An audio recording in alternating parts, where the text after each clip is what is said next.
Hi folks, welcome back to the channel. If you're new here, my name's Ben and I'm a photographer and videographer based in North Wales. Today we're going to go through what I think are 10 of the best camera accessories that you can buy for under £50 in 2020. None of this video is sponsored. I have bought and own all of this equipment. I use all of it on a regular basis, and yeah, you can take my word for it that they are all great products. I will have Amazon links to all of these items down below. They are affiliate links, so if you do choose to use any of them, then I might get 20p or something from a sale, so every little helps and I really do appreciate it. So in no particular order, first off is the Small Rig folding tool set. It's a tiny little thing, it's got all that you need really. It's got all your hex keys, a Phillips screwdriver, a star key and a flathead as well. They all fold in to a handy little tool, and you've even got some little threads on the side, which is handy for keeping a spare screw or whatever you want really. In the box it actually comes with this little drawstring pouch, which I never use really, to be honest, as well as this little sort of semi hard shell case, which I never use for the tool. I just keep that in my pocket wherever I go. But what I do use this for is a tiny little toolkit just to keep in my camera bag. So I've got all sorts of little attachments and Allen keys, screwdrivers, all sorts of stuff, and that's just there in my camera bag at all times. So yeah, all of this, and that retails for about £20 on Amazon. Really good, I really like it. Next up, this is possibly a little more important in video shooting rather than photo, but it's a white balance card, a grey card. This little pack actually comes with 3 different cards. You get a black, a grey and a white, and you actually get a lanyard I think as well, which again I'd never use. To be honest with you, I never really use the black or white cards either. I tend to just use the grey one, but especially if you're shooting video, you really want to be setting your white balance manually. Just leaving it in auto could bring up issues for you, especially if you're shooting in mixed lighting conditions and it's just changing all the time. It's far better to set it manually, and then you know that it's not going anywhere. This little pack was about £5 on Amazon, and yeah, super useful, very good tool to have. Next on the list is a tripod, a little tiny tripod. This is the Manfrotto Pixie tripod. It's a tiny little thing, it's really sturdy. You do actually have a ball head included, which you just push the button in and it moves around. It has a 1/4 thread on top and a nice bit of rubberized padding there, which means it doesn't really slip at all. I've had this one for probably 2.5 years and I've never had an issue with it. And they're super easy to fix as well. If you think that they're getting a little bit loose or anything, there's literally just 3 screws in the centre there. Tighten those up and you'll have no issues. These go for about £20 on Amazon, and I love them so much that I've actually got 2 of them. Next is the Peak Design dual plate. So I did actually do a video last week or the week before about this plate, along with another accessory as well. This is so useful. I wish that I knew about them sooner. This plate can both connect to a Arca Swiss tripod mount as well as a Manfrotto RC2 mount, which means that you can just leave the one plate on your camera and use whatever tripod you want, pretty much. This plate again goes for about £20 on Amazon, and honestly I think I might be buying another one soon. Talking of Peak Design, the next item on the list is the Capture Clip V3. I wish that I'd bought this as soon as they came out. It's so handy. I'm usually keeping this on my bag strap, so when I'm walking in the hills and the forest I can just stick my camera in there and my hands are free. This that it's attached to at the moment is the Pro Pad. You do have to pay extra for that, but that just means that you can loop your belt through it. So that's how I'm going to be using it at weddings and stuff. Now you may be thinking, on Amazon you might have seen these for about £60, £70, but what I'd suggest is just buying the clip by itself they're going for about £45 now. And then along with your dual plate, it fits in there as well. So yeah, that is the combination I'd suggest. Next up, let's talk about light. Every photo and video that we create relies entirely on light. So it's always handy if there isn't enough light to bring your own light. This is where the Aperture ALM9 comes into it. This light's actually been out for a couple of years now. It's a tiny little thing, slots away no problem. It's surprisingly bright for the size of it. You can change the light value, and if it's a bit too white for you, you do also get a couple of gels in the pack. The front diffuser just clips off, stick your gel on, and now you've got a nice yellow light. This just recharges through USB. You also get a nice little case with it, which can also house a little hot shoe adapter, or you can screw a tripod thread into there as well as obviously your cables and whatnot. I do also have the newer Aperture MC, which is what's making that nice purple light in the background. That's a lot more expensive. It's about the same brightness, but what I like about that one is the RGB. The M9 on the other hand, this costs about £45, and I would fully recommend anyone to get one. I usually have this one set up over here just to add a little more light onto my face. Off, on.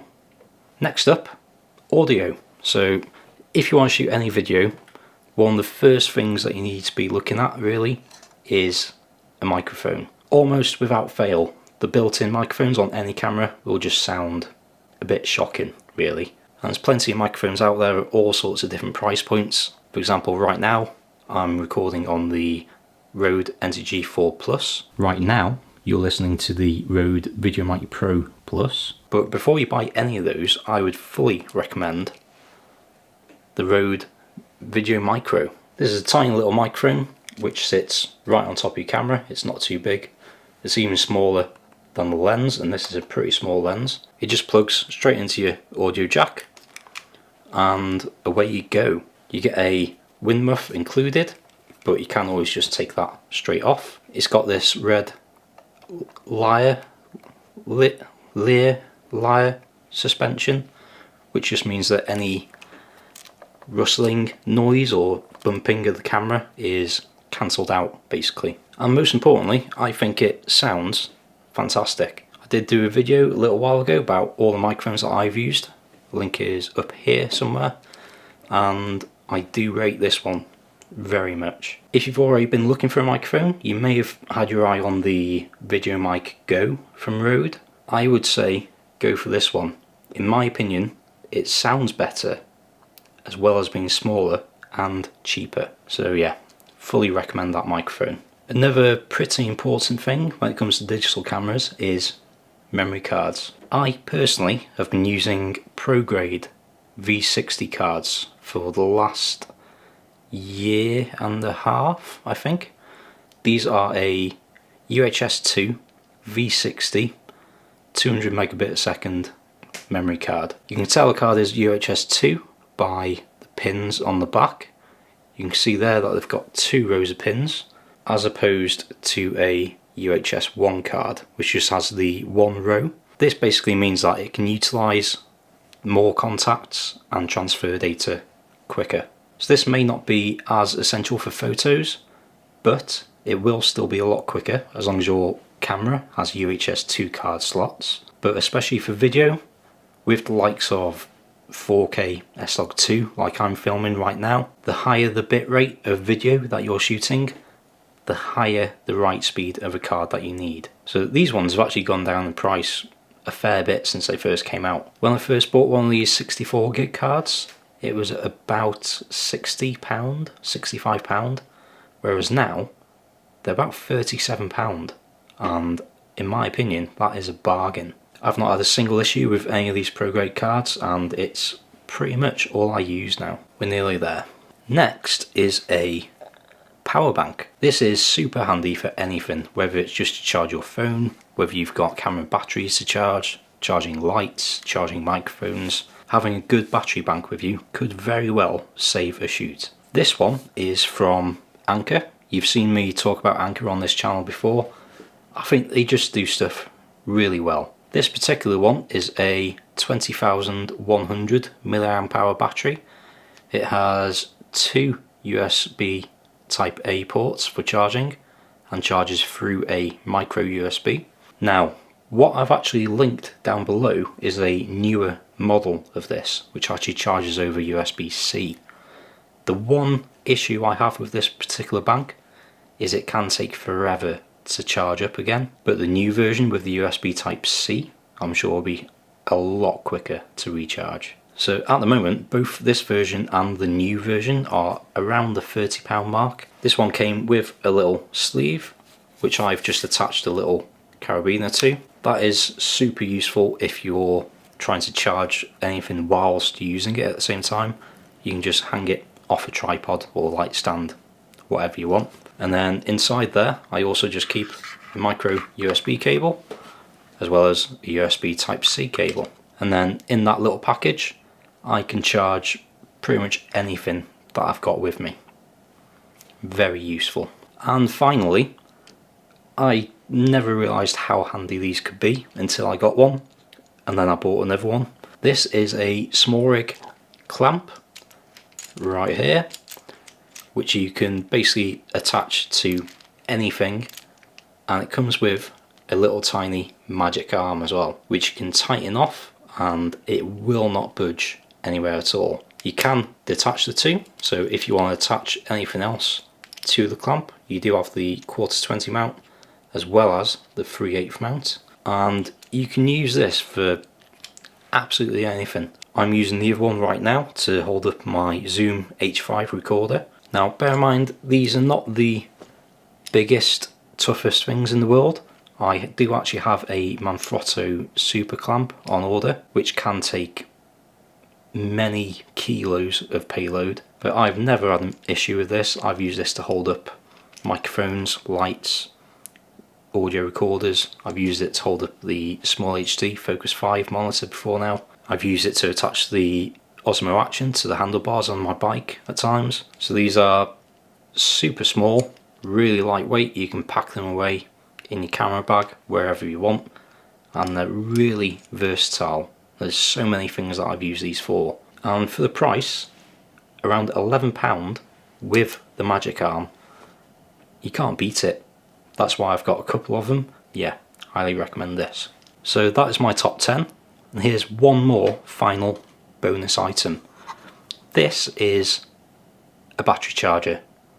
Probably one of the cheapest battery chargers you can find on Amazon. This particular one is from Newer, and I've also got a identical one from a different brand called Backstar. But you'll probably be aware that most cameras these days, you don't even get a charger in the box. For example, the Sony a7 III, I know a lot of Fujifilm cameras don't get a charger anymore, which I hate.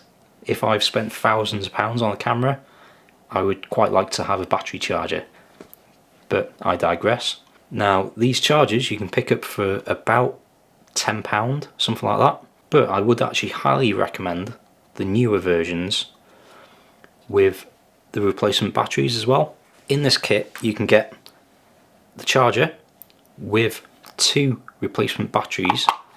These are for the Sony FZ100 batteries. You can charge two at a time. You actually get a pretty nice little LCD display which tells you exactly how much charge each battery has, and you have two options of charging, either through micro USB or USB Type-C. I'm very much an advocate of USB Type-C for everything. In my opinion, everything should be USB Type-C. This computer has it, the other computer has it, the iPad has it, my phone has it. Even now, things like the aperture light that's in the corner over there, that charges through USB Type-C. It's just such a great universal port. But you can get all of that for £40. Now, considering that a genuine Sony FZ battery can cost anywhere up to £60, £70, these newer replacements are just as good. in my experience, I've never noticed an issue in terms of performance and in terms of battery life. You cannot tell which one you've got in your camera. So I can't talk for other camera brands, but definitely in the case of Sony, pick up some of these batteries. It'll save you a bomb and you can charge wherever you go. And that is it for this video. I hope you enjoyed it. I hope you might have picked up a couple of little tips or something. So as I mentioned before, I have Amazon links down below for all this gear. If you do use those links, I'll get a few pennies. It'll help support this channel. It means that I can purchase more equipment to review for everyone else. Otherwise, if you enjoyed it, please do give it a like. Hit subscribe if you want to see more like this one. And then if you got any questions at all, drop a comment down below. I'll be sure to get back to you. So until the next one, thank you very much for watching. Be good, stay safe, and I'll see you in the next video.